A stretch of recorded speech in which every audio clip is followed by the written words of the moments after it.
everyone, and welcome to Season 2, Episode 13 of the Big at the Back podcast. Episode 13, so it's the unlucky number. We're both unlucky at FPL because we both suck, and you shouldn't listen to a word either of us say for this whole podcast. Matt, how are you? I mean, I could not agree more with that intro. I'm all right, thanks. I am a little bit cold this morning because it feels like winter has hit us this morning, but I can't complain too much. How are you? Obviously, you ran half marathon at the weekend, so how's the body recovering? I did. It's not too bad, you know. So I ran the half marathon on Sunday. I did it last year for the first time, so I did the same one again this year. Beat my time by quite a bit. I think that highlights A, how much work I've put in, and B, how unfit I actually was last year. So those two things combined, but no, really happy with it. My body seems to be okay. I'm giving it an extra day of rest before jumping back on the running as of tomorrow. But yeah, all good, and found a very interesting, if not so much enjoyable, weekend of football.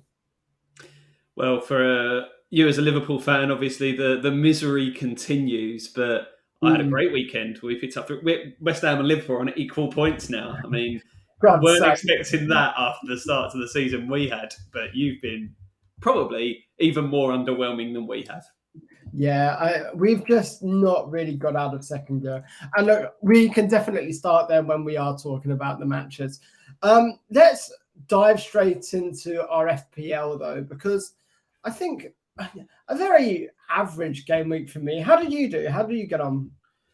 So I finished up on 72 points, which was quite a bit above the average. After a sub came in as well. Unfortunately, that sub was Tyrick Mitchell and not Andreas Pereira, who was my third sub, who would have been nice if he would have come on for an extra 5 points, but I can't complain too much. Pope in goal, obviously another frustrating week for Newcastle defensive assets, unless you've got Trippier, who still seems to be picking up points, but they just keep throwing away those clean sheets and shooting themselves in the foot as well. It was a penalty this week. Across the back line, James and Mitchell coming in with 1 point each after James was benched. We need to have a discussion about that, by the way, because that's area.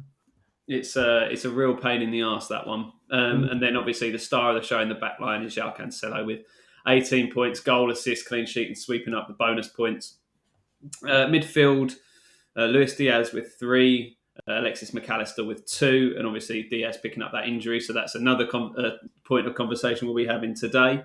And then De Bruyne and Martinelli with some returns. Martinelli picking up a big 12 points. And then a front two of Erling Haaland and Hudson Edouard, who I brought in for Ivan Toney, who did actually end up with more points than Toney just about, because he got a couple of bonus points. He ended up on 8 points, so I'll take that for a transfer. Bearing in mind I took a 4-point hit to make my 2 transfers. And ended up making a 2-point loss on those transfers. I mean, it could be worse. I have taken a 4-point hit already based on just my team and what it was looking like. We'll get to that in a minute.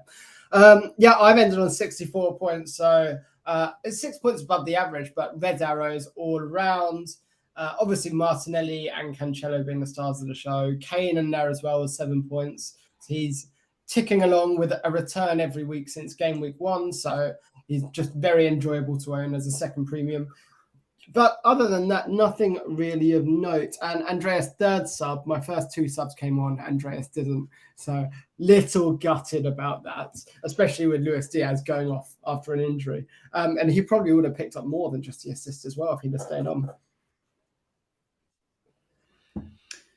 Yeah, he was looking good. He was like Liverpool's best player of the game, which is probably a good segue for us to talk about that game. Obviously, you as a Liverpool fan, what did you make of the whole situation? What did you think of the game as a neutral? It was, as a neutral, it was entertaining. It was end to end. It had a bit of everything. Obviously, controversy with both penalty decisions being hotly debated. Obviously, I don't think you can argue that Liverpool should have had a penalty, especially when you see some others that are given. If your hand is away from the body, his hand is definitely away from his body, and it hits him, that should be a penalty. So that's obviously the first point of contention for Liverpool fans, and rightly so. The second one is the award of Arsenal's penalty, and I think although it is a fairly soft one, it's one of those that it's not going to be overturned by VAR either way, because there is a small bit of contact, and that's enough for a penalty. So it is, as you obviously as a Liverpool fan, I can see your points of frustration there. I think overall on the day the better side won, and I don't think many people will argue that. And although there were key points in the game that just went Arsenal's way, I never really felt that they were in danger of not winning the game. Okay. Yeah, I agree. I think the penalty for Liverpool was Stonewall, and the penalty for Arsenal was not a penalty. I think if the ref doesn't give that, VAR never overturns it, for instance, because there was effectively no contact. But Arsenal were the better side. And you know what? In that first half, we went to goal down straight away, which Liverpool always seem to be doing recently. Like, we just throw away the clean sheet within the first 10 minutes in every game we're playing at the moment. But we went to goal down, and after that, I was really worried because we only really had two midfielders on the pitch, and Klopp had gone essentially all out attack. But we came back into the game really well. I thought Darwin Núñez was playing well. I thought Martinelli was giving Trent a terrible time. Now, Trent's someone I really want to discuss here because people have made a big deal out of his defending, and I get it. I agree with most of it, to be honest, especially this season. I think in previous seasons, it's been really overblown, but this season he just seems to have capitulated. However, the first goal was actually Tsimikas being completely out of position, Van Dijk having to cover him, and the whole defence having to move across. And Arsenal then very cleverly completely overloaded Trent's size. So it was 4 versus 1. So I really don't think you can blame Trent for the first goal. That second goal, though, what on earth is he doing? Defensively, all over the place. He's tried to predict where Martinelli's going, and he's thought that Martinelli was going past Henderson. But by doing that, he's tried to be too clever, not covered himself, and then Martinelli's just cut back and put it straight into Saka's path. So really, really clumsy defending, hooked on half-time because of an injury as well. I'm really worried about how we're going to fare, especially next week and even the next 2 weeks, to be honest, against West Ham. What are your thoughts on the whole Trent debacle and everything going on there? It's shocking how far quickly he's fallen off the cliff. Like, even going forward, he's not doing as much as he was previously. Obviously, he got a goal in the Champions League last week with a fantastic free kick, but that's not really his main aim. You've got some good set ball specialists at Liverpool. You don't need to rely on your right back to be doing that. What you do need him to do, especially when you're in the sort of situation you're in and results aren't going your way, you need him to defend. And teams are just targeting him at the moment, and it's almost an easy into your like behind your back line, which means your rest of your defence is having to make up for it. Like the goal, like you say, the first goal was he had to shift over because of what happened down the left. Saka had a load of space on the right-hand side, which he made the most of. Good ball through to, I think it was Erdegaard who slipped it through. But just in general, he needs to focus more on that defensive side of his game. I don't know what you do if you're Jurgen Klopp, because you want to stand by your player. I mean, I know he's picked up an injury now, so his hand might be forced into not playing, but it's a really tricky situation. But if you don't improve that soon, especially with, like you say, City coming up this weekend, it's going to be a struggle. Well, Trent's out for that game, isn't he? Yeah. One thing I will say in Trent's defence, though, second half he came off, Joe Gomez was there. And while we looked a bit more compact defensively, we could not get the ball out of the back. One thing Trent is really, really underrated in doing is he gets Liverpool moving, playing those balls from defence to those advanced midfielders, to those attacking players. Without Trent able to do that from the back, we are just pegged back in, and we don't have anyone with the kind of quality Trent does to be able to do that. He is our route into the transition. And without him, we just completely lost that, and Arsenal absolutely suffocated us. We'll get to how awesome Arsenal were in a minute. Liverpool, I thought Henderson had a good game. Darwin Núñez had a good game. The rest of them can almost hang their heads in shame for the way they played, to be honest. I thought it was really, really poor. Oh, actually, Firmino, when he came on, played very well as well. I think Jota's assist was nice as well. The ball through to Firmino. He always seems to get a return against Arsenal, does Diogo Jota, but unfortunately for them, he's only played them twice this season. Yeah, I mean, Firmino, Arsenal's his favourite team to play. Do you remember the hat-trick a few years ago as well? But Yeah. I think, we just really struggled, and Arsenal played very, very, very well. I thought Liverpool were very much in it until half-time, when as soon as Luis Diaz went off, as soon as Trent got injured, we were in big, big trouble, and Arsenal just went on to dominate from there, really. And while I can complain about the penalties, you're right, the better team won.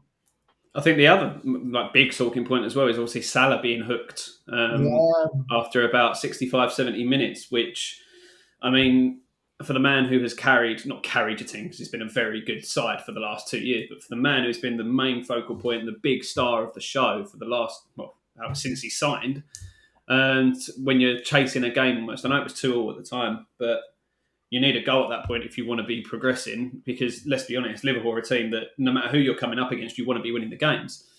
And to hook your man who's your top scorer for the last 3-4 years now, that shows just sort of how far his stock has fallen in the last couple of months. Yeah, well, actually, I don't even think it's last couple of months. 2022, Salah's had maybe 3 or 4 really good games, compared to at this stage in 2021 when he had like an obscene amount of goals and assists already. I think there are light years in between Salah at this time last year and Salah right now, and I'm not quite sure what's wrong with him, but he's not really leading the press very well. That being said, though, Arsenal were terrific, and if you excuse the fact that he should definitely be in jail for raping someone, Thomas Partey, I mean, proven legally not guilty. I mean, evidence shows he is very guilty. Like, we've all seen the text messages. But Thomas Partey was the standout performer in that midfield. He was really, really good.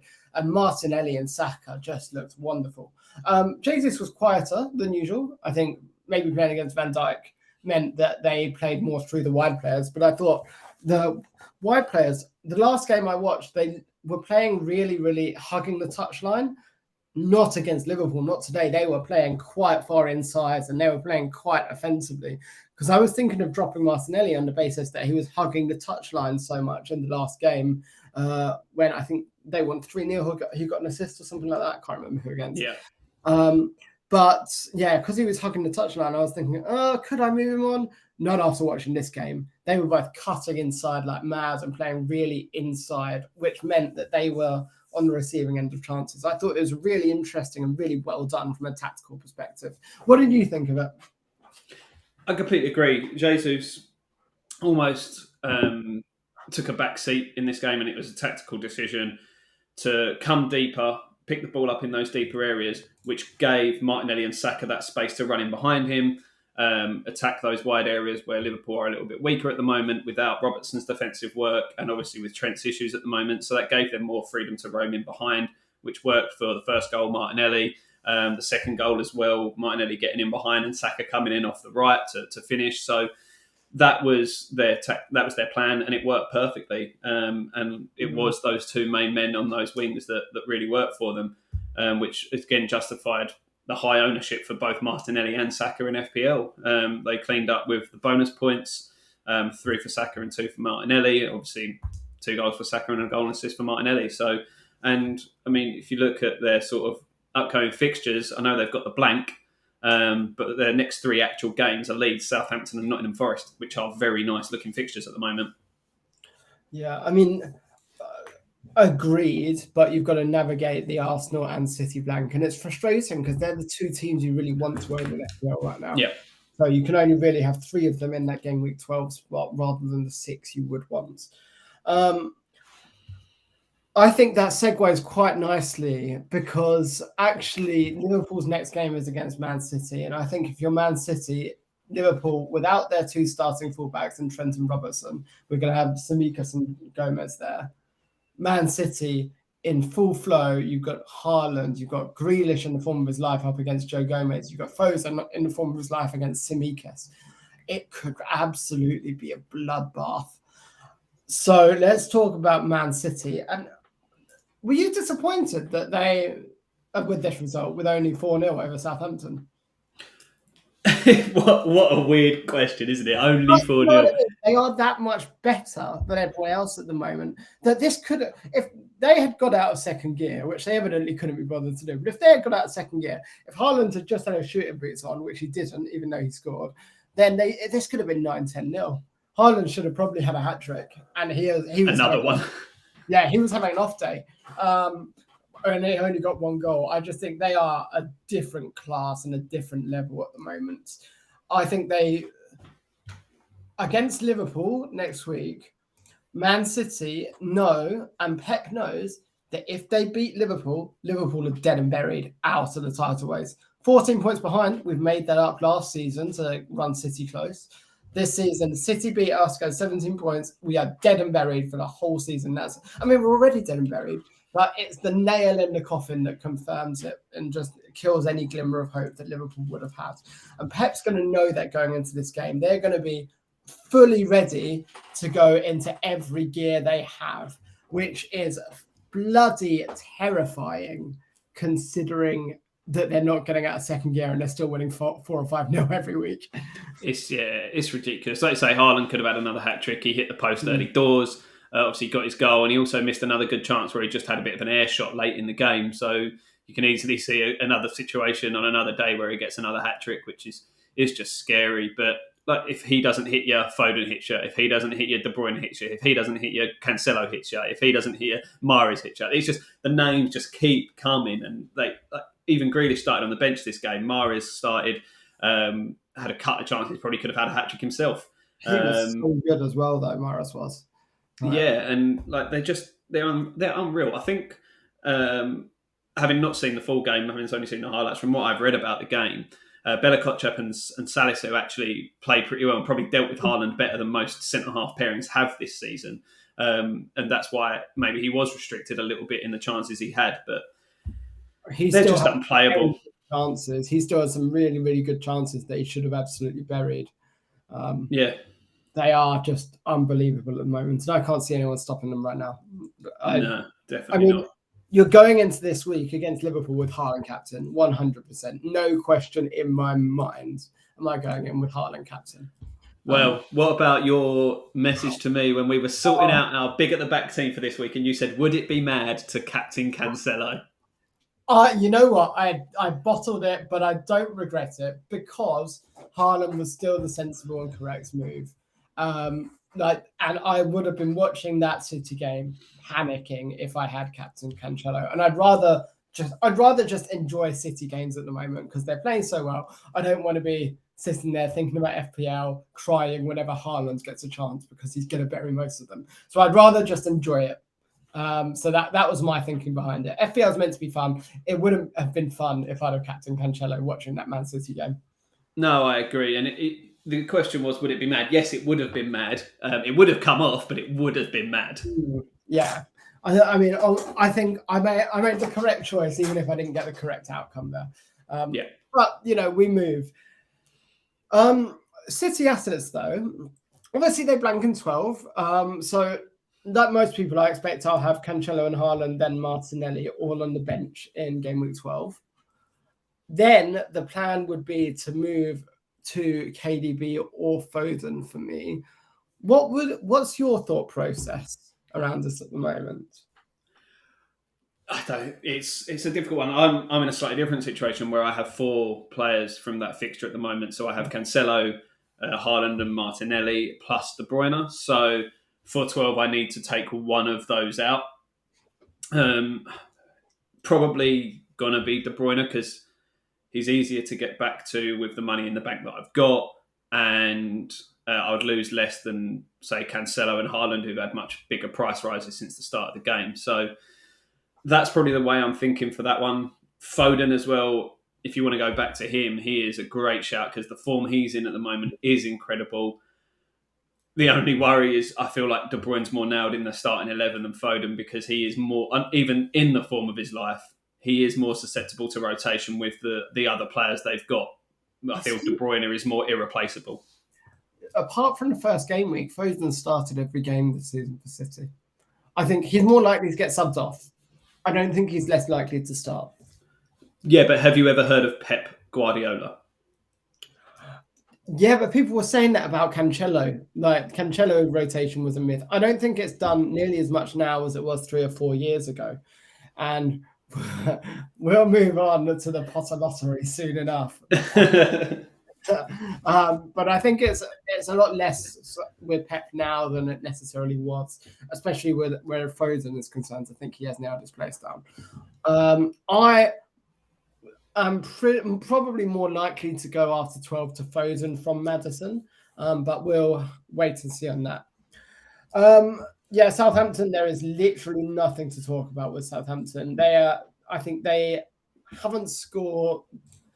What's the stat? They haven't won in 15 games or something like that, or they haven't beaten someone at home or something like that. Anyway, they're in a lot of trouble and they're not playing well.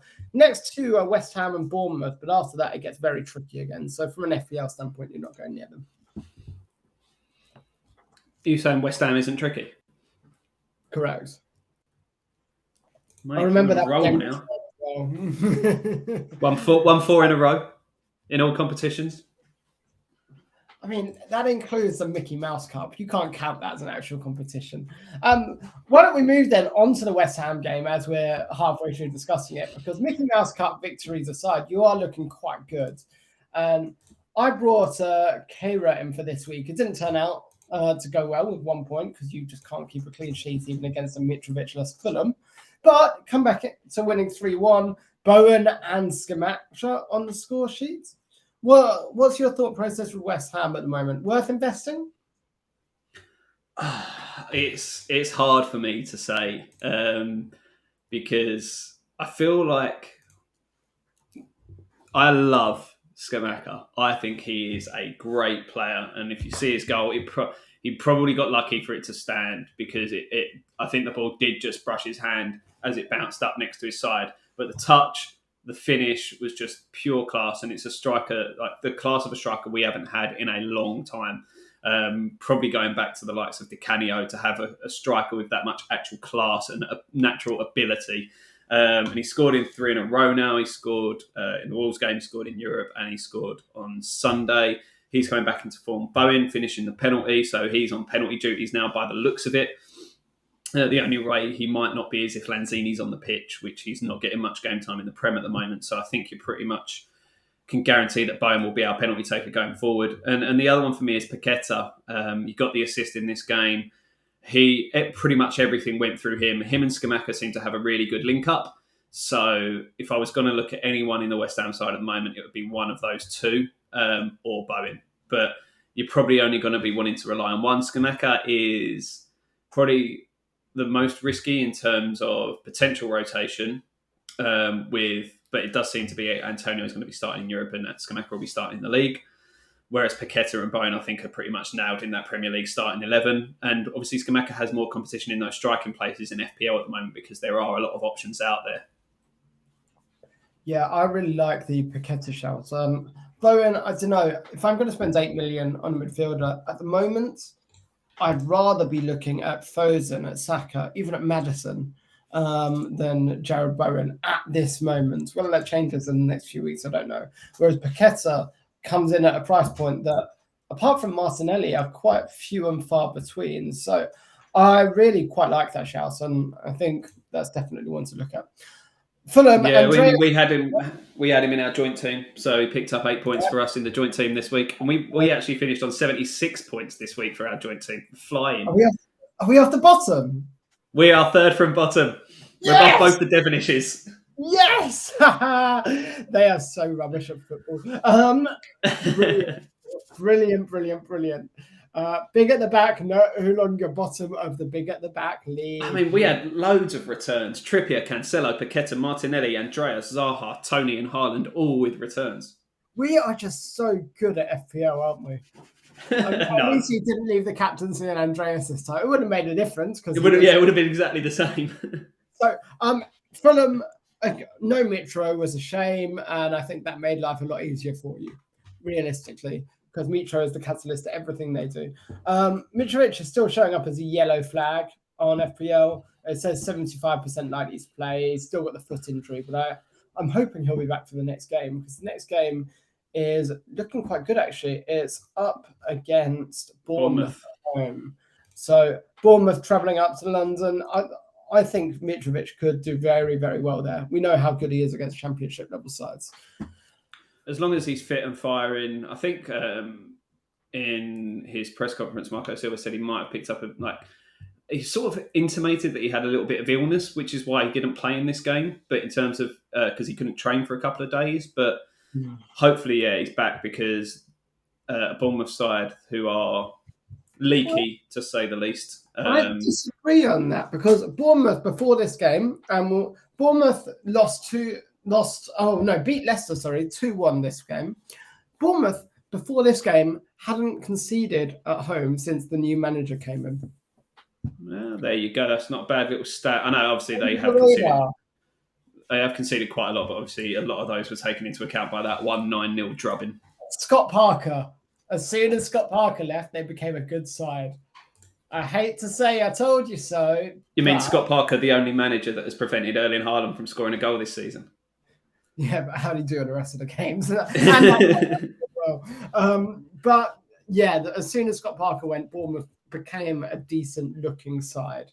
So I think Mitrovic needs to come in and tear them apart just to help his old buddy Scott Parker, who never played him, and help restore some of that reputation. But that's the point. We've got the Scott Parker derby this weekend, doesn't it? This should be the last two teams to sack him. I enjoy that. But yeah, Bournemouth beating Leicester 2-1. Leicester back to the Leicester we know. They were shambolic. Although, from an FPL standpoint, Castagna getting the assist, then going off at 68 minutes to keep the clean sheet, then Bournemouth scoring their first one on 69 minutes. Fantastic for Castagna owners. Terrible for everyone else. Yeah, good for all three of the people that own him. I looked at him as a 4.5, but obviously I didn't in the end. But I definitely looked at him as a potential option. Anything more to say? Maddison probably could have had a couple of goals this game, so I'm not too worried about keeping him, especially for the next couple of weeks. If you look at Leicester's fixtures, they're still looking good. So they've got Palace at home, Leeds at home, Wolves away as the next three. So I'll definitely be keeping him for the next two, for the two home games, then probably swapping him out for Foden. Have you got any Leicester? Well, any Leicester. Have you got Maddison? No, I haven't. I haven't had him at all. I was ruining it after the last couple of weeks, especially when I was toying with bringing him in, but I was still unconvinced by an unimpressive Leicester side. Like you say, could have had a couple this week, but I don't know. I just don't fancy Leicester at the moment. I'm also of the opinion that I don't think on the old FDR, Crystal Palace should be a green game at the moment. I think Crystal Palace are a decent side. So I think that's going to be a tricky fixture for them.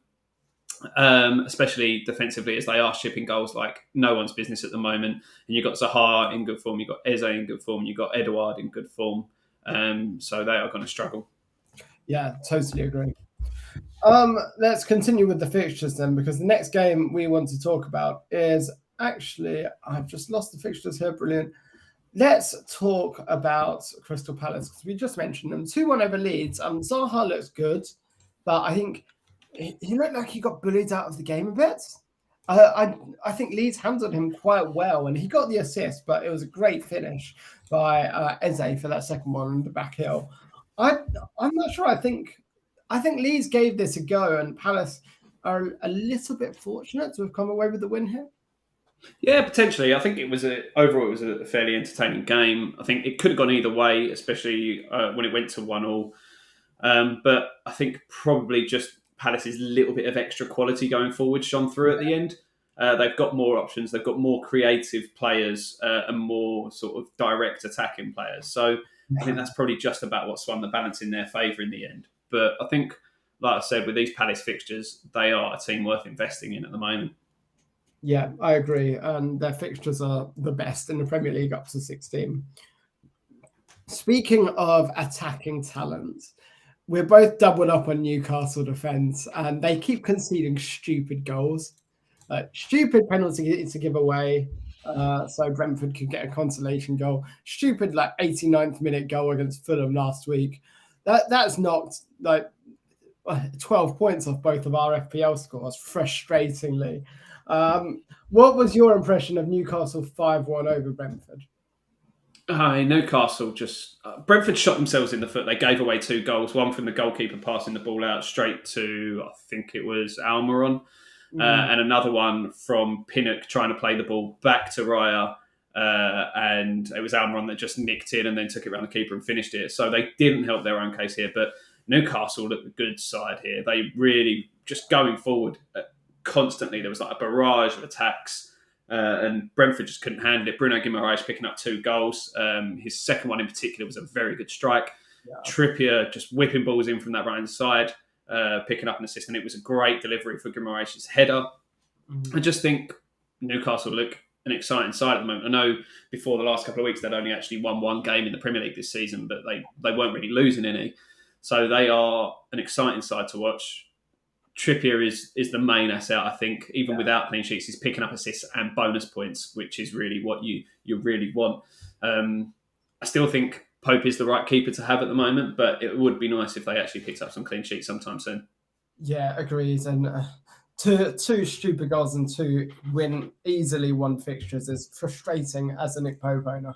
But overall, Newcastle looking really good. And when Isaac comes back, I am looking forward to owning him again. Now, a game I think was actually very interesting going into this game in week was Brighton versus Spurs. And Spurs picking up the 1-0 win away against Brighton was a really, really good result. I think for Brighton, Trossard looked excellent. I think he's definitely the one to go for. And I will probably be getting him in somehow for game week 12. What's your thoughts on Brighton and at the moment? And we'll come to Spurs in a moment. I don't think they'll be put off too much by this loss. Their recent results have been fairly decent. Obviously, the 3-3 was it last week? It was last week, wasn't it? Yeah, it was.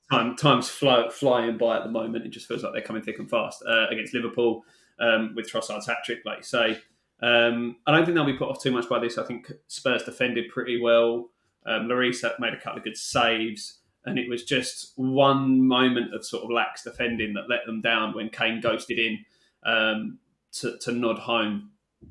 But, I mean, overall, I wouldn't be too concerned if you're a Brighton owner. I wouldn't be looking at them defensively at the moment, to be honest with you, just because they do seem to be shipping goals. But with this new manager, it looks like they're playing a more exciting attacking brand of football maybe than Potter, who was more calm and calculated, whereas this seems to be a little bit more balls to the wall. Yeah, which I think really, really can suit them with the way they play. I think they've got a lot of very, very good midfielders. It's a shame that they don't really have a front man, and it's a shame they got rid of the man, the myth, the legend, Neil Maupay up front. But do not mention that man's name in my presence. Well, Spurs then, I thought this was actually the best Spurs have played all season. I thought it was a very professional performance after the loss against Arsenal. But I thought they played very, very well against a very, very good Brighton side. And when Perisic plays, Son doesn't play well. When Perisic isn't on the pitch, Son plays well. People are saying it's a Richarlison thing. I think it's more Perisic. So what did you think around Spurs? It was frustrating seeing as in one of my teams, spoiler alert, I brought in Perisic for this week, which was rather annoying. I thought with Emerson's suspension, I thought he might have one of the starting berths at wing-back. But I don't know. It's a tough one at the moment. I think the most sort of nailed-on one is Dyer, who seems to be just picking up points like nobody's business and flying under the radar still, and Ben Davies as well after his injury coming back in. So essentially one of those two if you really want to go for a Spurs defensive asset that's probably less of a rotation risk. But I just think in general they look pretty good. Their fixtures are all right. They play Everton at home next, and then it's Man U, Newcastle, Bournemouth. So they've got 2 good fixtures and 2 potentially slightly trickier ones in there. So I wouldn't be loading up too much. I'm still not massively convinced by Son, despite him getting the assist this week. I still think his output has been way below average this season. Yeah, or just last season was a massive blip, an Potentially. potentially. But wait and see. I think that hat trick he scored a few weeks ago is still fresh in the memory for me. So Yeah. I mean, we'll talk about Heung-min Son in a minute when we get to our teams. But 2 more fixtures. I think neither of them are great talking points. So let's shoot through them quickly. The one I think may be worth a couple of minutes on is Man U versus Everton. Now, the 2-1 win for Man U away at Everton, who before this game had conceded the least amount of goals in the league. So are we wrong? Have we been wrong about Frank Lampard? No. No, we haven't. Next question. Everton have played teams at the right time. They played West Ham when they were struggling. I think they've been playing teams at the right time, but I still think they're a bad team. Man U are there for the taking, and Everton really didn't go for it. Iwobi, from an Everton perspective, has been flying under the radar. What's that, 4 returns in his last 5 games? Yeah. Your FPL option? No, because like with other players, I think he is a terrible option because I think he's a terrible footballer. You could give me all the stats you want about it. These are his returns. It's a fluke. He's rubbish. Don't bring him in and then watch him score a hat-trick next week. Excellent. On the subject of rubbish players, Cristiano Ronaldo Ronaldo coming off the bench to score, and Anthony with another goal. You were texting me about potentially bringing him in. So what are your thoughts now? Yeah, I've taken a slight risk and pulled the trigger on that because with the news that Diaz is now going to be out until the World Cup, I needed to replace him. And I think Anthony, 3 goals in 3 games. He looks a good player. He's in that sort of Arjen Robben mould of playing on the right, cutting inside onto his left. You know he's going to do it, but you've got to try and stop him. Yeah, I thought he looked very good, but he's terrible defensively. So against a good team, he will get found out like he was against... He and Sancho were dreadful against City. But I think against the smaller teams, he could get a lot of goals and cause a lot of damage. So I like him. Yeah, and obviously Martial went off with an injury in this one as well, which has sort of been the story of his Man United career so far. He just, as soon as he looks like he might find a bit of form, he picks up a knock, which is obviously going to be frustrating for him. Maybe that gives Ronaldo a bit more game time in the next few weeks. Who knows? I don't think Ronaldo's an option with all of our great striking options at the moment. No chance. Last game then, and every Aston Villa game is just so boring to watch. They have just gone back to being anti-football as far as I'm concerned. However, the big man, Emmanuel Denny, is back. Aren't we excited? Come on, get in. I'm going to burn 4 points to bring him in. Please do. After he damaged you so much. I'm not a psychopath. It's good to see Denny back in the Prem. I love Denny. He gave me a lot of fun memories last year, so I'm hoping he does really well and gets that starting berth for us. He's in the Wilf Zaha bucket for me of I missed the boat with him for the entire period he was scoring goals. Obviously, went through that nightmare double game week where I captained him. Yeah. The less said about him, the better. Anything? We haven't also spoken about Chelsea. That's what I was about to say. There's one game we've forgotten about. Oh my goodness. The Potter Lottery. So Reece James, I don't think he's worth owning an FPL because he will come up with an 18-point haul soon. He will. It's just how he operates. But the amount of 1s and 2s you have to own him for before you get that 12 to 18 points makes it not worth it to own Reece James, in my opinion. If you look at, he averages probably 3 or 4 points a week, whereas that's not enough to be justifying spending big at the defence at the moment. And Sterling on the bench as well was a bit of a shock, but yeah, this lineup was just really, really weird by Potter. I think it was just him playing a bit of testing, and the Potter Lottery, aka the Pottery, is now in full swing. Yeah, and Aubameyang benched as well. So it was a surprising lineup. It worked, obviously. They got the 3 points, 3 goals, clean sheet.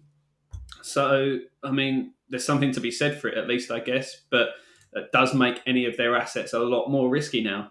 People have owned Sterling, I don't know if anyone got Havertz anymore, but he picked up a goal on the weekend, so maybe he's one to look out for. But I just don't think. I think you might have to be looking to move away from potential Chelsea assets because you don't know who's going to be starting now. Maybe after a few weeks, it might settle down a bit more, and you can get more of an idea of who Potter's going to go with. Yeah, I totally agree. I was actually looking at doing a double and bringing in Reece James and Sterling, but I just think I can't really trust the pottery, particularly in his early days. So I've moved away from that. Let's talk about our teams then, because I think we both pulled the trigger early in transfers on the basis of injuries. So what have you gone for? So yeah, at the moment I've made one change, which is Diaz out for Anthony, just because I wanted to get ahead of that price drop, which was inevitable. So I haven't actually set my starting 11 yet. So Anthony's currently down as my third sub, but ignore that. So my starting 11 will look something like Pope in goal still, Cancelo, James, and Trippier across the back. McAllister, who may be dropped for Anthony, I'm not sure yet because someone's got to come out of this lineup for him. Martinelli, Andreas, De Bruyne, and then a front three of Edouard, Haaland, and Mitrovic, which leaves me currently Ward, Malacia, Mitchell, and Anthony on the bench. Nice. So I've also pulled the trigger, but I have taken a -4 and gone for a double substitution. And I've taken out Trent and Diaz, both of whom are injured and both of whom are probably going to get more price drops that I wanted to avoid. So yes, I pulled the trigger early, and it could come back to bite me with the player I brought in midfield, which is Heung-min Son. Now I've gone for a freemium approach now because I've got Haaland, Kane, and Son in my side. On the basis that Spurs are playing Everton and Son will become either KDB or Maddison will become Foden. So that's the basis I'm doing it on. I've also brought in Johnny in defence. I think Wolves are still good defensively, and their next game is Nottingham Forest. So it's a bit of a just random who's going to get me points at the price point of 4.5. He's as good a bet as anyone for the next week or so, in my opinion. So I'm lining up Pope, then 4 at the back, Cancelo, Trippier, Johnny, and Keira. Then in midfield, Martinelli, Son, and Maddison. And up front, Mitrovic, Kane, and Haaland with captaincy. Benches, Andreas, then Mitchell, then Leon Bailey. I think Andreas could easily come in if Mitrovic is still injured, so I'm fine with that. I don't really want Mitchell starting because Leicester are still scoring goals. So that's how I'm lining up for the week, and hopefully there won't be any injuries to Son or Kane in the Champions League. Yeah, that's the big worry, isn't it? Just got to hope for the best in those Champions League games. That is why I went to Anthony. He hasn't really been playing in the Europa League, so I'm hoping that carries on. But if he does, just fingers crossed he comes through it unscathed. I also expect Richarlison will get the start in the Champions League over Son. So we'll have to wait and see how that goes. But I also think that Everton fixture at home is a very, very attractive one. If Liverpool weren't so bad at the moment, I'd be putting the armbands on Kane over Haaland. But there's no way I'm not giving it to Haaland against Liverpool at the moment. You'd be mad. Mm-hmm. Cool. Well, that's it from us this week, guys. As usual, we don't really know what we're talking about, and you'd be wise to ignore all advice or all thoughts that we've given today. But if you want to tell us how bad we are, you can find us on Twitter at @BigAtTheBack. Yep, and you can find me at Higgins92 and Tom is at TomMadden92. As we say, we're just here for the bants. We don't know what we're talking about. We will leave it with that this week, and we'll look forward to speaking to you all after this weekend's fixtures. Good luck, everyone.